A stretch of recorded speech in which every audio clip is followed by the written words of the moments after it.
அஸ்ஸலாமு அலைக்கும் வரஹ்மத்துல்லாஹி வபரகாத்துஹு. மிருகங்களிடம் கருணை.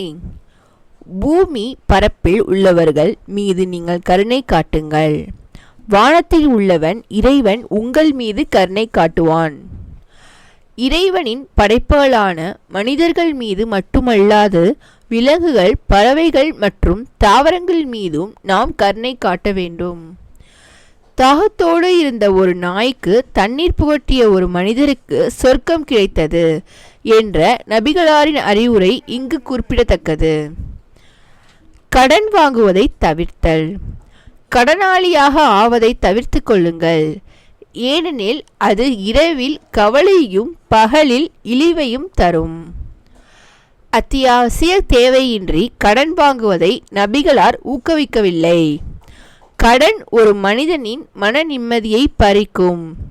ஒரு வேளை கடன் வாங்கினால் அதை திருப்பி செலுத்துவதில் மிக தீவிரமாக செயல்பட வேண்டும். தேவையற்றதை விட்டுவிடுதல். ஒருவர் தமக்கு தேவையில்லாத வீணான காரியங்களை விட்டுவிடுவதே அவர் ஒரு சிறந்த முறையில் இஸ்லாத்தை பின்பற்றுவதற்கு அடையாளமாகும்.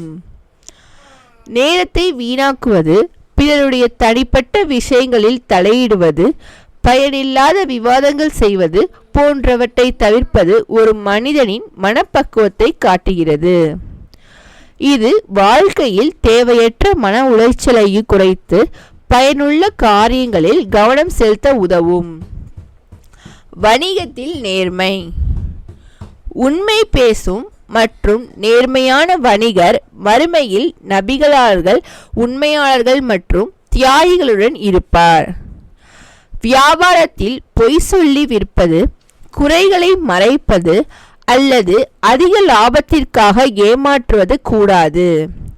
லாபத்தை விட நேர்மையே முக்கியம் என்று வாழும் ஒரு வணிகருக்கு இறைவனிடம் மிக பெரிய உயர்ந்த அந்தஸ்து உண்டு என்பதை இது உணர்த்துகிறது.